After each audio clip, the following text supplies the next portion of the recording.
The following presentation is a production of Ride the Wave Media.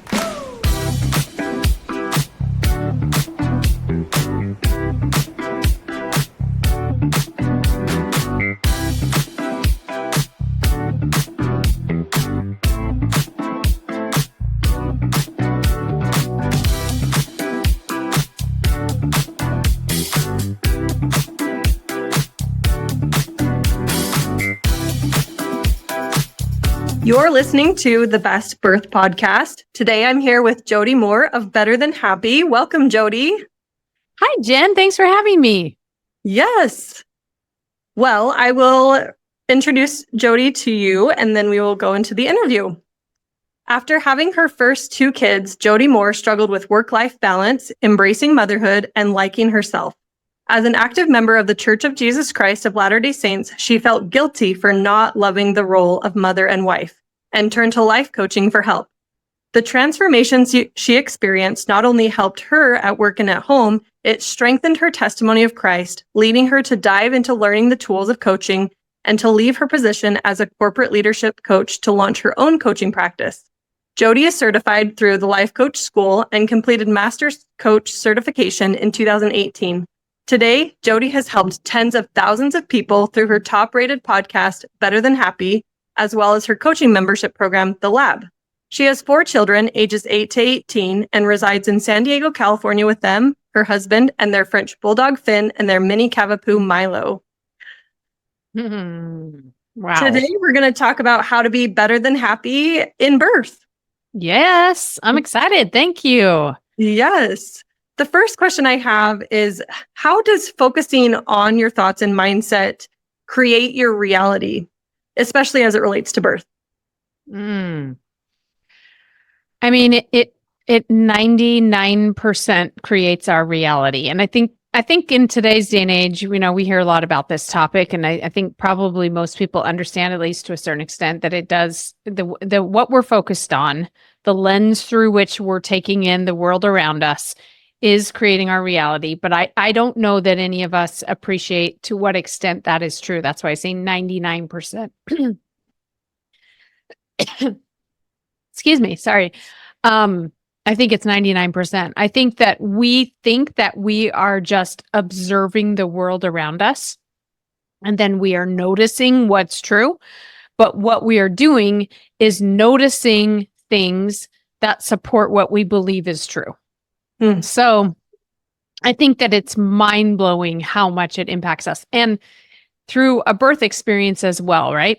That's not to say that there aren't a lot of factors that are somewhat outside of our control, but the way we experience any of those factors, and even some of what happens biologically, is a result of what's happening in our minds, which is awesome and terrifying. Right? And I feel like we know that and we've heard that, but the system is still a little backwards in, let's give you a diagnosis or let's give you treatment. Let's do all of this when maybe we should be beginning with our minds and just the power that's there. As we've done this podcast, I've learned so much about catching your mind up to your body, because your body was made to birth, your body was made to do hard things, and then it's just catching your brain up to help you do that. Yeah, that's right.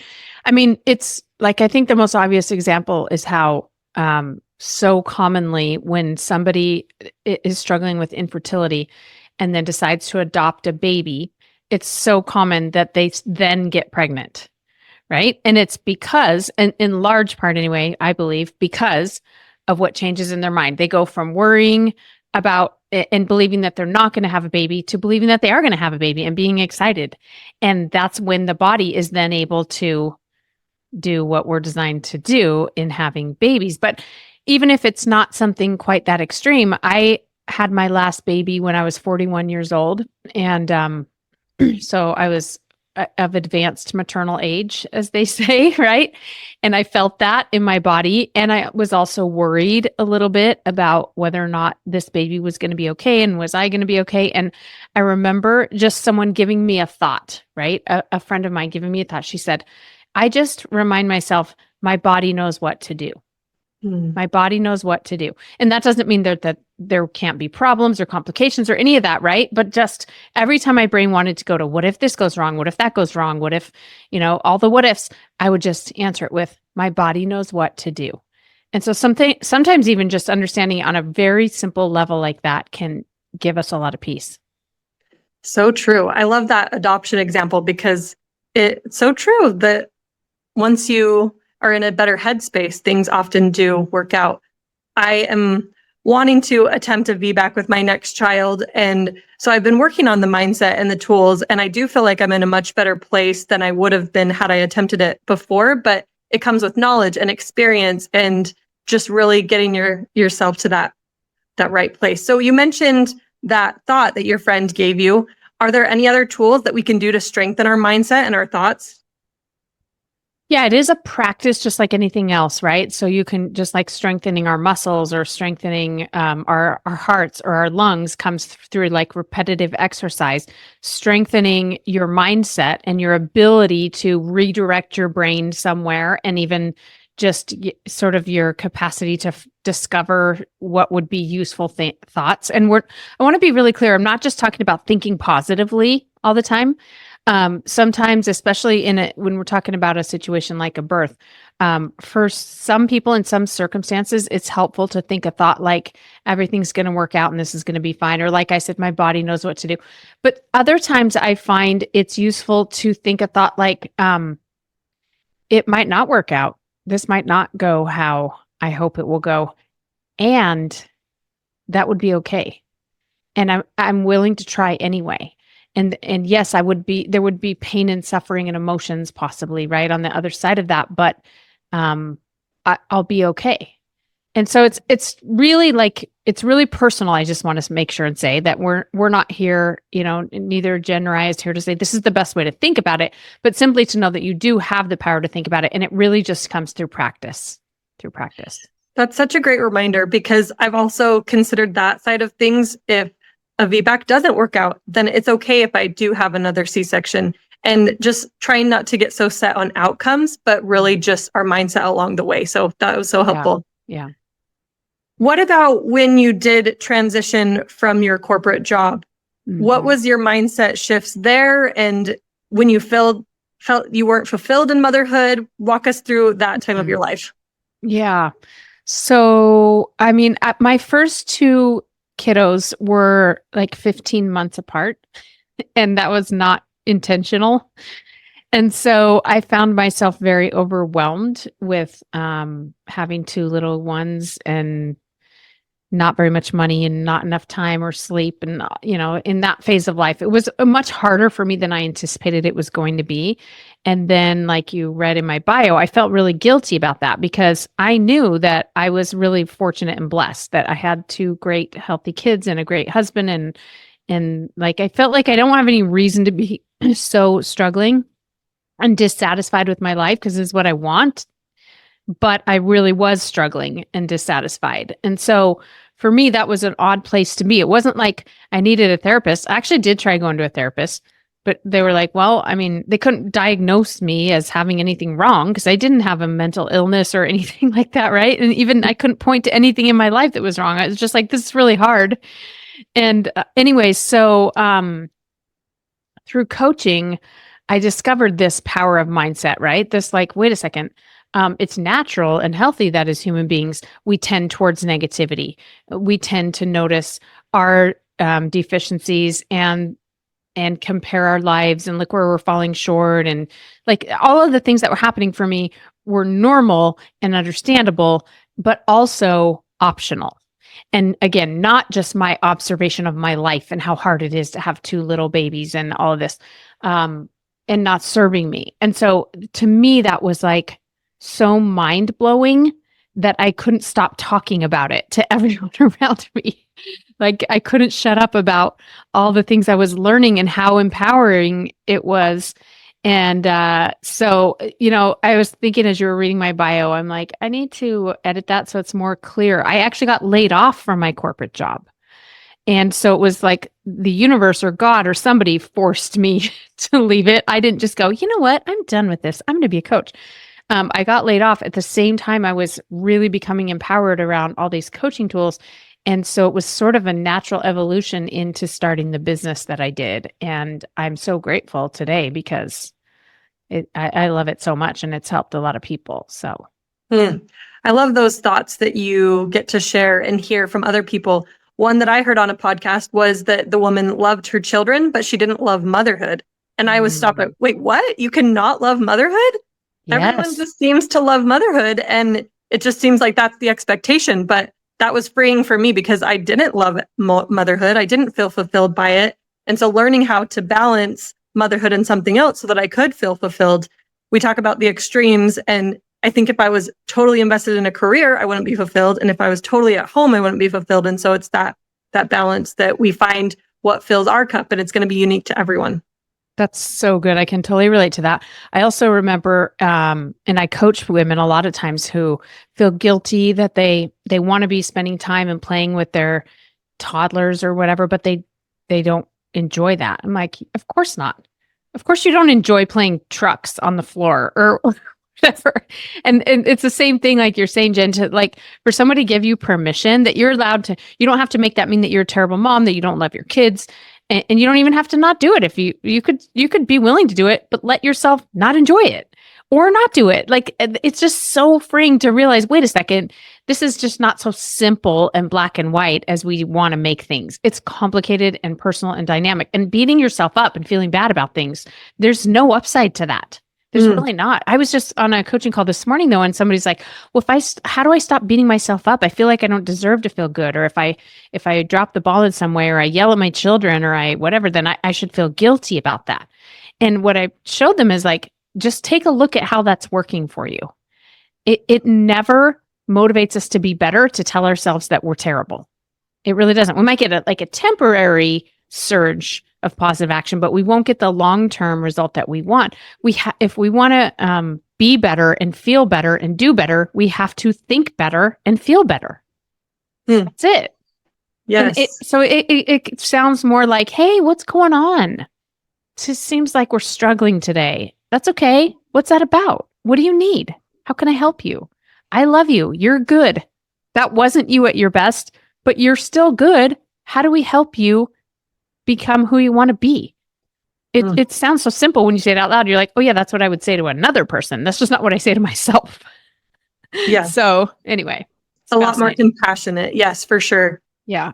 A lot of our listeners are first-time moms. Some, of course, are just seeking more child or birth education. But what impact does this have as we go into parenting? I know I went into parenting sort of trying to tell myself that I would hold on to my identity because I'd seen other moms be empty nesters and not have anything to work on. Well, as far as a mindset mentality, what would you say to new parents?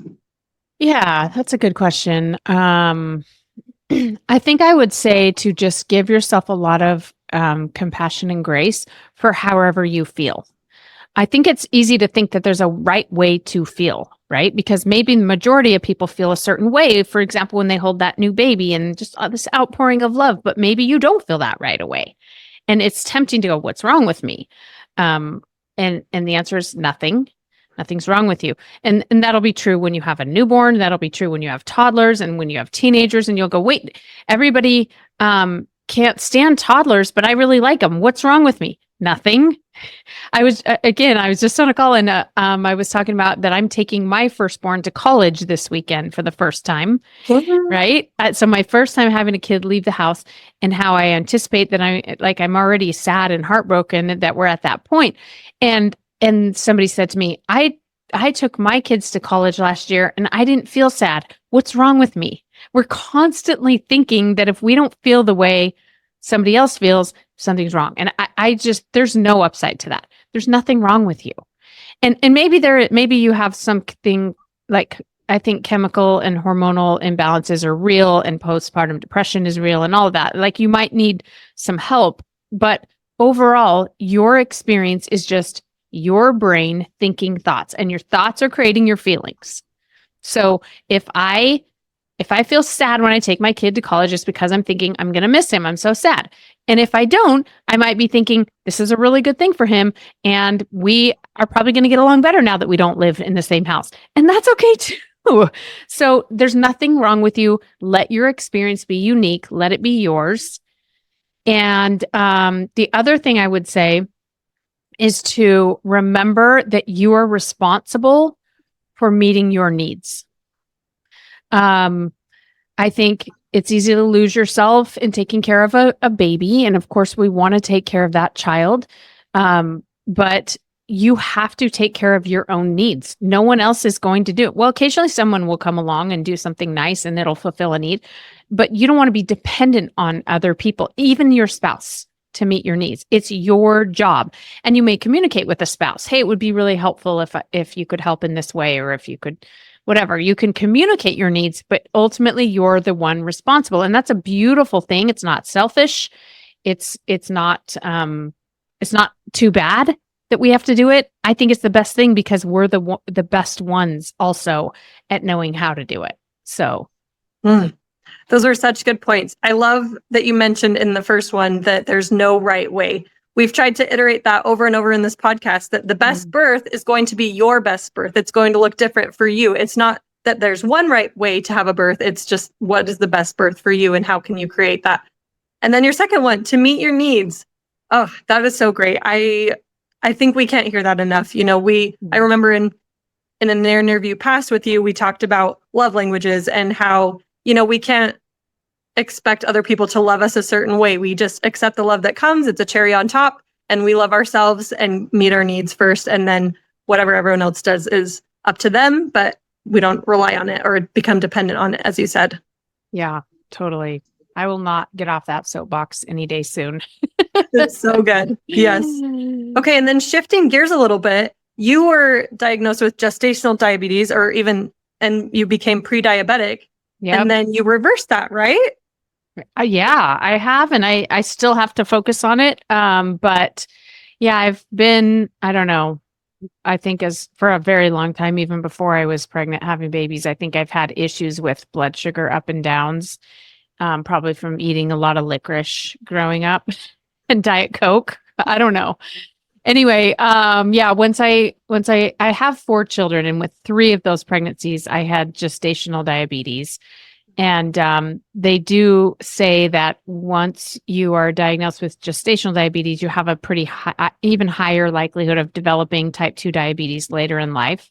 So it's always kind of been on my radar as something that I needed to pay attention to, but also really challenging for me. I really like sugar and sweets and eating whatever I want. So I'm going to be 50 this year. And last year I had some just kind of routine blood work done at the doctor. And he said, you're pre-diabetic. My fasting glucose came back pre-diabetic. And I was already kind of in the middle of really focusing on my health, losing a little bit of weight, just like changing my eating habits a little bit.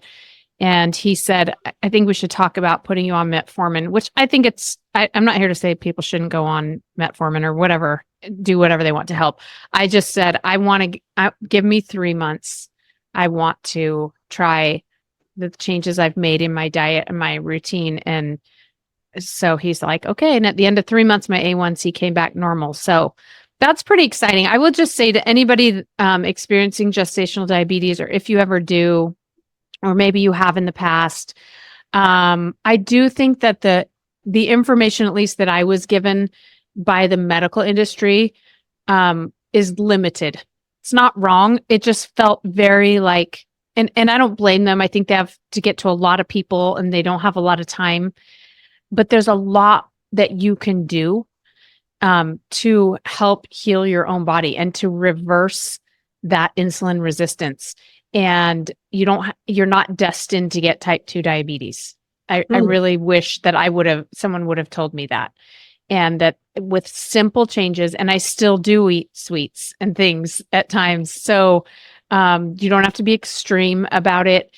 There are a lot of things that you can do. And I feel pretty passionately about helping people understand that. So that's good. Thank you for walking us through that. we interviewed Amber Brusicki of Biceps After Babies. I love Amber. Yes, she told us that we aren't fragile in pregnancy. And I think that that has been kind of a misconception for a lot of years, is like, oh, let's just kick our feet up and, grow this baby. But if you're, I'm not saying just ignore everything, but if you are capable of exercising or doing all those things during pregnancy, then keep it up. And she says you're training for a marathon. And so you want to make sure that you have those muscles and things in place so that you're doing movement throughout pregnancy as well. It's so good. Yeah, it's true. I mean, our bodies are amazingly capable. And of course, you got to listen to your body, right? But, and it'll tell you if you're going too far. But yeah, there's just, and nowadays we have so much knowledge and so many tools and so many resources that I find that to be really freeing, because I feel like the message I got was like, yeah, and then one day you're going to be taking insulin shots forever. And that's just the way of it. And that doesn't have to be the way of it. Yes, so true. Well, let's talk about body and mind for a minute. And how does the way we see ourselves impact how we parent or how we show up in the world? Oh my gosh, so much. Again, it's good news and frightening news to me. So biologically, we are very wrapped up in our children's success, right? Which makes sense, because in order for our species to thrive and continue on, then we've got to protect our young. We got to keep them alive and allow them to thrive. So there's literally this biological component that says, protect them. This is like the mama bear in us, right? The ones like nobody can hurt them or hurt, including hurting their feelings. They shouldn't be left out of anything. I'm constantly trying to feed my children. Like, are you hungry? I have this fear that they're going to get hungry. And that's a lot of that is biological, right? That as if I were a mama bear, literally, I would be making sure my bear cubs weren't hungry and trying to protect them. And so a big component of it is just natural and innate. But what happens is, because our brains are so advanced, we have this prefrontal cortex, we take that sometimes to a not helpful extreme. And it tends to look like letting my own self-worth as a woman and as a mom be dependent on how my kids are doing. So if my kid is struggling, making bad choices, or unhappy, or what have you, I make that mean that I'm not a good mom, I'm not doing a good job. And that's dangerous territory, because what happens inevitably is, rather than doing my best parenting, I become manipulative and controlling of the child. And this is what we see a lot, is we tell ourselves like, no, I just want to help my, let's say, teenager, for example. No, I just want him to do well in school because that'll be so good for his future. But if he doesn't want to do well in school, and I'm doing everything I can to get him to do well, but I can't ultimately make him, and I'm making that mean that I'm not a good mom, or that other people are going to think I'm not a good mom. What other people think of me, right, plays a role. Then I start trying to control the child, and it just usually always backfires. It puts distance in our relationships with our kids, makes us crazy, makes them crazy. And so it's not a win. So overall, one of the most important things I think that we can do as parents and as moms is to work on loving ourselves unconditionally, validating ourselves, being confident, remembering that we do both a great job as moms and a terrible job. And it's okay. That's the way of it. I have a t-shirt that says "World's Okayest Mom," because I can't believe I'm such a great mom, but I can believe I'm a great mom in some ways on some days, and I'm not a great mom other ways and other days. And that's okay. That's the way of it. And I will keep trying my best, and my best will be great and sometimes not great. So from that place, then I can parent my child without my own agenda of trying to feel good about myself. I can still hold my kids accountable when I feel it would serve them best. I can still offer them guidance and have rules or whatever, but not so that I can feel better, only because that's genuinely what I think would be best for them. And so that's the ideal, and that can take some time, but that's what we're aiming for. I love that. I love turning it back on us, because it is really within our control to love ourselves. And it's not within our control to have our children make choices. And as we separate ourselves from that, we'll feel better, they'll feel better, no controlling. You'd say all the time, I wish we could control people, but until we figure out a way, this is the way. That's right. Turns out we're not supposed to, I don't think. So, Right. So true. Well, we've talked about biology and psychology a little bit. How can this, okay, sorry. That's okay. How can this shape our emotional experience, especially during childbirth or other intense emotions? Yeah. So, for a long time, I've been out there trying to explain to people your thoughts are creating your feelings. So that's the psychology part, right? What you're thinking about literally creates what you feel emotion-wise in your body. And same for me. That's true for all of us. And that's just so mind-blowing to understand because there's billions of thoughts available at any given time.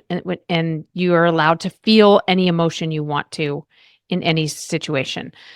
But lately, I've started adding this component where I remind people that there is also biology, right? Psychology being your thoughts, biology being chemistry in your body, physiology of your body. And especially during pregnancy, right? Our hormones are changing in childbirth. Hormones are changing. And so sometimes we're just grumpier for no reason, or we're worried or anxious or whatever. And that can be hormonal. So meaning rather than it starting as a sentence in your brain, it's starting as some kind of chemical in your body. And then it may turn into thoughts and you might find yourself spinning in worry or things like that. But it started in the body instead of starting in the mind. And that's real. And ideally, we want to address the appropriate problem with the appropriate solution. But I guess I just want to be clear that working with a doctor or a clinical expert can be really helpful and valuable in some circumstances. What's always helpful and valuable to everyone is paying attention to the psychology. Because even if I have a biology component that I want to address, I still need to pay attention to the psychology component. That's true for everybody, I guess, unless you're in a comatose state and not having conscious thinking. But for everybody else, psychology is always going to matter. Sometimes also there's biology at play. Yes, that's a good distinction and a good foundation to see how they're connected. Mm-hmm. It's fascinating to see, kind of going back to what we were talking about at the beginning, different studies where people have used their mind to influence their biology. And I remember one study that I read about where these men were tested at their current age, and then they were taken to this place and said, okay, you're going to act for this week as if you are 10 years younger. And they brought their old work badges, they wore clothes that they would have worn then. And at the end of a week, they tested them and they really did measure in so many different areas that they were younger and in better health. So it's just fascinating that they do play a part. And like you said, we can always work on our mind. And even the most skeptical of persons saying that they don't believe in that stuff, it's woo-woo or whatever. There is the placebo effect, right? In every medical study, they have to have a placebo sample as well because of the power of your mind. If you think you're taking a pill that's going to help your body, the odds of your body improving go up significantly. So yeah, it's just fascinating. Oof. As a mother, how have you taught these tools to your children? I don't know if I've done it well, to be honest. I always think that first and foremost, my job is just to understand it and live it because I'm modeling it without realizing it. They're watching us and they're picking up in little subtle ways on the way that we respond to the world around us, to the way we think about ourselves and treat ourselves, and just in little subtle changes in our tone, etc. And so that is the primary way that I have tried to teach it to my children. But I also do let this inform the way I speak to them. So I don't ever just start coaching my kids, and I don't, tell them you shouldn't think that, that's not a good thought, or anything really direct and over the head like that. What I do instead is, again, if one of them is talking about a situation where they're struggling, maybe with friends or what have you, occasionally when appropriate, after empathy and compassion, I might say something like, how do you feel when you think about it that way? Because sometimes for me in a situation like that, I prefer to think this, and I find that to be really helpful. So, offering little tidbits as well as sharing my own examples, especially as my kids have gotten older. With my teenagers, I'll share with them a story about what I remember when I was moving and I was really scared to leave my friends and go to a new place. And a friend said to me, "You're a great person and you'll attract good people because you're good." And it just like gave me such peace to think that. So I'm in a subtle way showing them that I felt peace because of what I was thinking. And that seems to work well for them. The other thing I will say with my younger kids is emotions. They're still learning. They have all the emotions of an adult, but they don't have the same brain, first of all, as an adult, and they certainly don't have the skills to regulate. But I've found, and I've had some kids that get really anxious, even at really young ages, and just helping them process the emotion instead of trying to talk them out of it has been really helpful for us. So, for example, my child might be upset, crying about something, scared about something, and I'll say, "Oh my gosh, I can see that you're so scared or that you're really worried about this. That's totally valid." I try to validate it. I just genuinely say, "That's so valid. You know what? I feel scared too when I'm going to do something new or unknown. Or just sometimes I feel scared for no reason. It's okay. I'm so sorry that you're scared." And then I help them breathe. I'm like, "Let's just take some deep breaths. Breathe in." And we both breathe in through our nose. And I'm like, "Now breathe out." And I have them do it 3 or 4 times, and I do it with them. And I just say, "I'm so sorry you're scared, but it's okay to be scared." And then after they kind of settle down, I might give them some new thoughts to think, right? I might offer them some thoughts. But I really do think that just teaching our kids how to be with emotion and how to self-regulate through breathing and relaxing. Again, there can be extenuating circumstances when there's something biological happening, but a lot of the time it's just a psychological processing of emotions. I love those 2 examples that you shared. First, that we're not trying to explicitly throw this way of living on them because, as we mentioned before, if it's your agenda, they're not for it. And so right. if you just if you just live and exemplify it, then maybe they'll pick up on it if it serves them or if it's helpful or useful at the time. And then secondly, to just help them navigate through their emotions and recognize and name them and feel them. So great. I feel like we are making gains in the right direction with emotional parenting and all of those things that maybe our parents didn't know when we were being raised. Yeah, I think so too. Well, thank you, Jody. I would have loved this interview with you. We usually share resources at the end. Are there resources that you would like to share with our listeners about coaching and thought work and help us to prepare those brains for pregnancy? Also share your website too. Okay, thanks. Yeah, I mean, if anybody is interested in practicing what we're talking about here in terms of like managing your thinking and being more aware, a lot of it's just about awareness of like what's real in the world versus what's my interpretation of what's real. I always offer a free complimentary coaching workshop that they can come and check out at jodimoore.com/masterclass. And we offer different topics and different styles of things, but I'd love for people to come and try something free if they're interested. And you already mentioned my podcast. There's lots of resources there at Better Than Happy. So good. Thank you, Jody. I know I've benefited from your coaching program, being in the lab, and you're just so generous with all of the knowledge. Once you're in there, you have access to everything. And so I just love that about you and how I've learned about mindset from you. I love it. Thank you so much. Yeah. And if people come to that free class, we'll tell them all about the lab if anybody's interested. So. Okay. Thank you. Right. Have a fabulous Thanks, day. Jen. Thank you. You too. Bye. Thanks for joining us on today's episode. We hope you've been elevated and inspired by this week's expert. Subscribe today so you never miss an episode. And please share our podcast or post on your social media so that other moms and dads-to-be can also have the best birth. Please note that the information provided is based on the expert's insights and personal experience. It is not intended as medical guidance. Please seek the advice of your medical provider as it applies to your specific condition.